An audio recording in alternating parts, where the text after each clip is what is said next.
Eu sou Akiko Aslan e hoje vamos falar sobre o poder da palavra. Segundo o Evangelho de São João, no princípio era o Verbo, e o Verbo estava com Deus, e o Verbo era Deus. Todo o corpo vibra, e conforme o número de ondas emitidos por segundo, ele indica a natureza do som produzido ao vibrar. A ciência obteve a escala de vibrações e comprovou que seus valores progridem de 0 a 16 milhões ciclos por segundo. Nosso órgão auditivo só pode perceber de 16 a 32 mil ciclos, sucedendo tal coisa tanto com os sons como com as cores. Todos os sons, audíveis ou não, provocam reações que, repetindo-se, vão com o tempo modelando nossa personalidade e sugestionando-nos para sentir e pensar conforme a índole dos mesmos. Entristecemo-nos ante uma marcha fúnebre, enquanto um hino marcial provoca e excita nosso ânimo.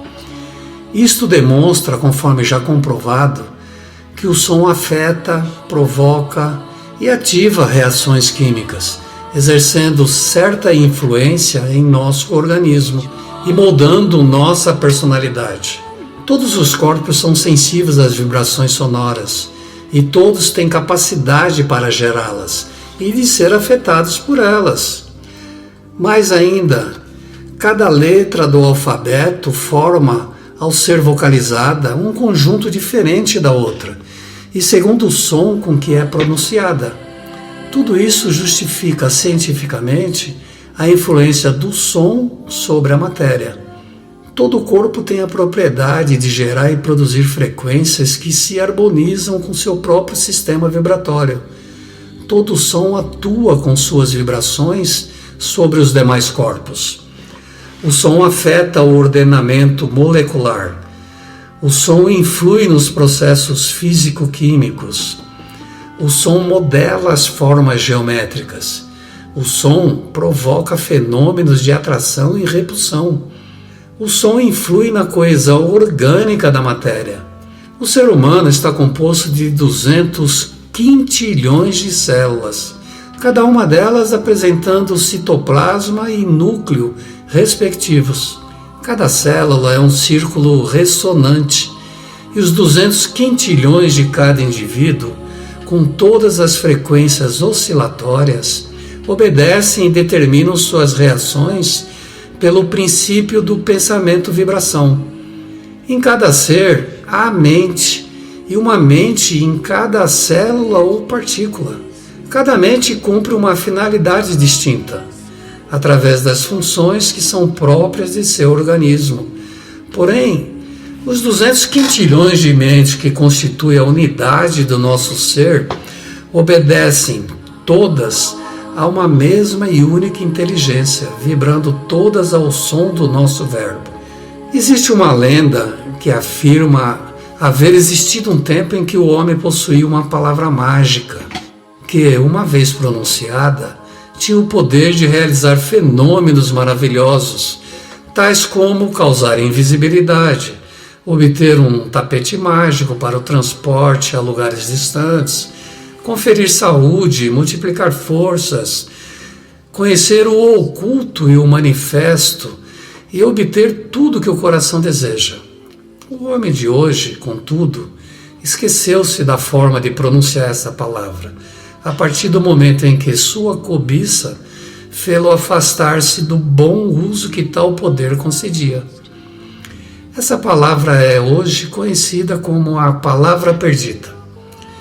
No entanto, ainda hoje existem seres humanos que dominam serpentes por meio de um sibilo ou de música, assim como outros seres há que dominam com seu canto as feras mais selvagens. Outros ainda curam por meio da palavra e ajudam aos desanimados. Isso demonstra que aquela lenda contida nos contos da Mil e Uma Noites era verdadeira e que o poder daquela palavra não foi totalmente perdido. Cabe, no entanto, perguntar: que existe no âmago do homem suscetível de ser despertado por meio da palavra e que, uma vez esperto, comunica-lhe um poder ingente que ele não dispõe quando em estado normal? No princípio era o Verbo, disse São João.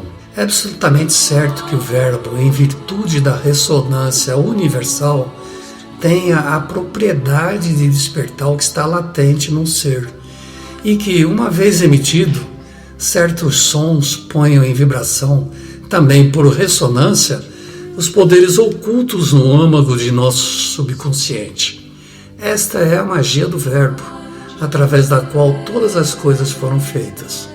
As letras ou sinais gráficos que interpretam esta linguagem não têm outro objetivo senão representar, por meio de figuras, os mistérios que a palavra falada interpreta por sons. O som fundamental da voz humana é representado pelo A. Para emiti-lo, é preciso abrir a boca e fazer com que o diafragma empurre o ar através da traqueia. É o primeiro vagido que acompanha nosso nascimento e o último que emitimos ao morrer. O A serviu ao homem primitivo para expressar sua necessidade e seu saber. Atualmente, a letra A, combinada com outras letras, serve para designar uma grande variedade de emoções. Por exemplo, A acompanhada do H. A significa dor ou contentamento, receio ou esperança, cólera ou resignação, piedade ou ponderação. O alfabeto de cada idioma está composto de sinais. O sinal é uma figura que evoca, por sua natureza, o entendimento da coisa por ele representada. Assim sendo, uma quantidade quase infinita de conhecimentos pode estar compreendida num determinado alfabeto. As letras do alfabeto declaram e decifram o sentido dos sinais e o dos mistérios nele contidos. Podemos, assim, deduzir que o conhecimento contido num sinal, sabendo-se descobri-lo, remonta à mais remota antiguidade, através de uma linha contínua que pode dar-nos o traço de união que une o imediato ao transcendental e que é o elemento que nos facilita olhar no presente o que foi o passado e o que será o futuro. As letras do alfabeto são originalmente 22 ideogramas, também chamados de as 22 portas do saber. As letras interpretam o conhecimento antigo por meio da palavra que identifica a ideia nela cifrada. Em cada letra encontram-se cifrados muitos princípios que têm sua correspondência no homem e em tudo que existe na natureza. Porque o todo é um e o um é o todo. Cada letra interpreta princípios atuantes, moldes formadores de imagens e forças inteligentes que animam essas imagens consoante os moldes de que foram formadas. Existem, às vezes, no alfabeto mais do que 22 letras. No latim, porém, as principais letras são 22 e as demais simples derivações. As 22 letras compõem o idioma. Cada letra está relacionada com um número, um som, uma figura geométrica, uma cor, um aroma, um planeta do sistema solar, um signo zodiacal, um processo alquímico, uma atividade física e uma noção mental. A vida do homem desenvolve-se em 3 planos: o físico, o mental e o espiritual. O primeiro é o órgão executivo. O segundo, a força que o move. E o terceiro, a inteligência que o dirige. O verbo de nossa palavra está no plano espiritual. Esse plano é como um facho de luz que penetra e preenche todo o nosso ser. Essa luz possui 10 centros de emanação refulgente e está cruzada por 22 canais de tonalidade distinta. Esses 10 centros são os 10 princípios do homem, são os 10 sefirot, representados pelos números, e as 22 portas do saber são as 22 letras através das quais tais princípios se manifestam no saber contido no ser humano, expressando o poder nelas contido. Em resumo, podemos dizer que as letras isoladamente podem ser interpretadas mediante 3 elementos, que são um número, uma figura e um som. Quando o homem chega a decifrar os 3 elementos das letras do seu idioma, ele se transforma em sacerdote e mago do verbo. Cada letra é uma força potente e responde a um certo sinal e uma posição do corpo. Não percebemos sua vibração, embora ela exista e se manifeste quando falada ou pronunciada mentalmente. Cada letra é uma força. Da combinação das letras nascem forças que criam um determinado fim. Pronunciar um nome é evocar o que é assim denominado. Para realizar e manifestar, porém, o poder do nome deve unir o pensamento ao som e à forma. Um nome é uma invocação, um mantra, por exemplo. Pronunciar uma palavra é evocar um pensamento e fazê-lo presente.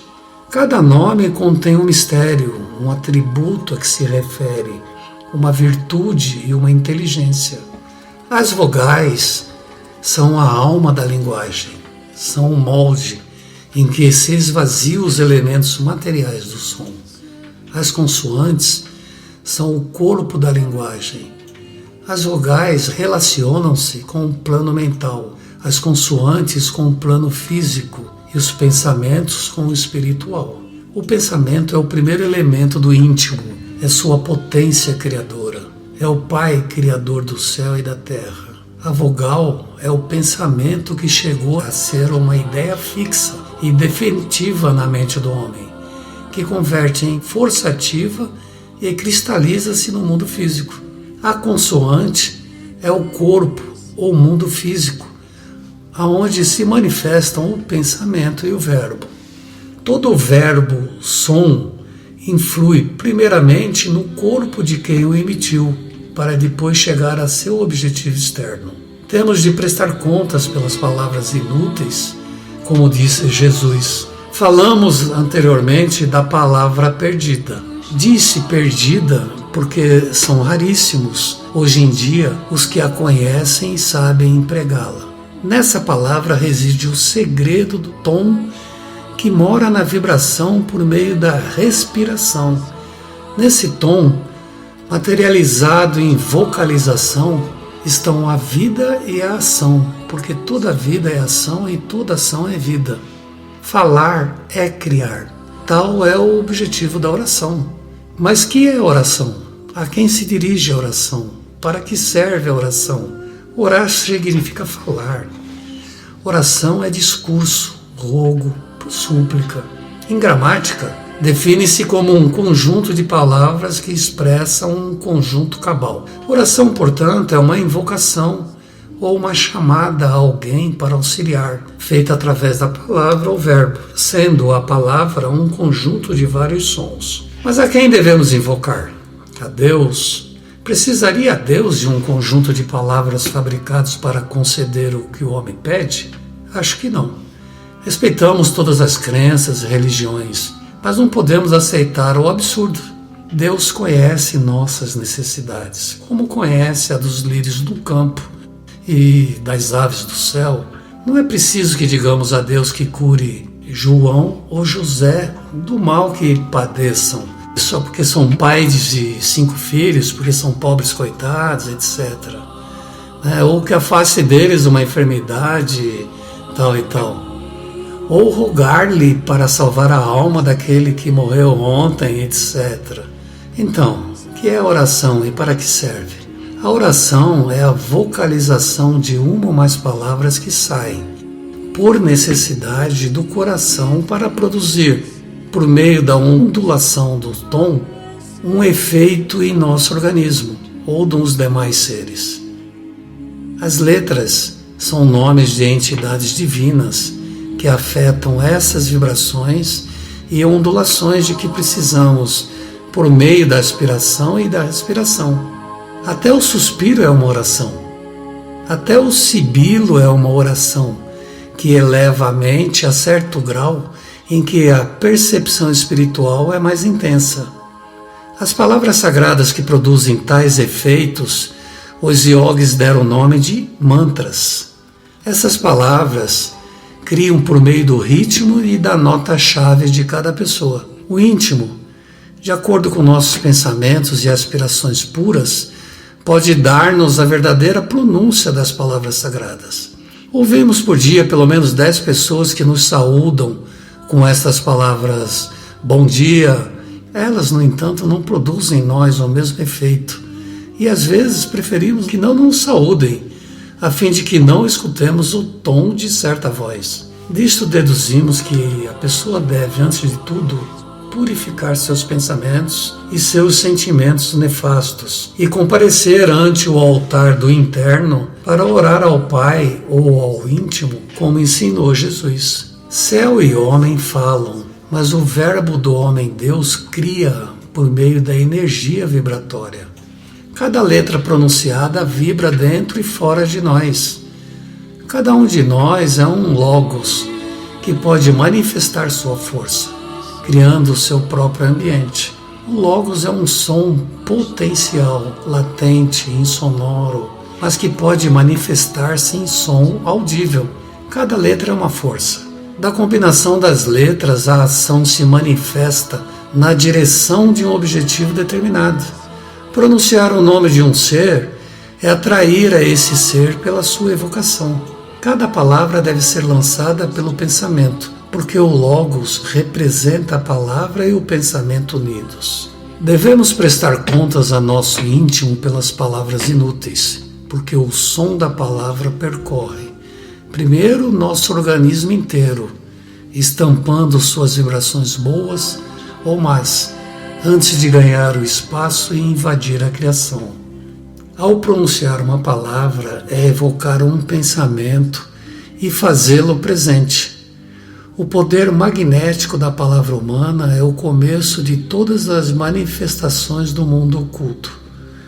Dar um nome não é apenas definir um ser, mas também entregar seu destino pela emissão da palavra a uma ou mais potências ocultas. Então é isto, meus amigos. A palavra tem poder, o som tem poder, o símbolo tem poder. Então podemos usar esse poder, que é um poder que está inserido na nossa criação, no nosso espírito, na nossa alma, no nosso mundo. É um poder dado por Deus, pela consciência infinita, inteligente, e por isso devemos tomar cuidado com todas as palavras que dizemos, que falamos, que expressamos, porque elas têm poder. A palavra cria, e cria muito forte, porque é o objetivo dela. Este é o poder do verbo. Eu sou aqui com Aslan, e espero que tenham gostado de conhecer o poder da palavra. E aguardem os próximos posts que iremos colocar com mais mensagens, mais ensinamentos que alimentam o nosso espírito. Namastê.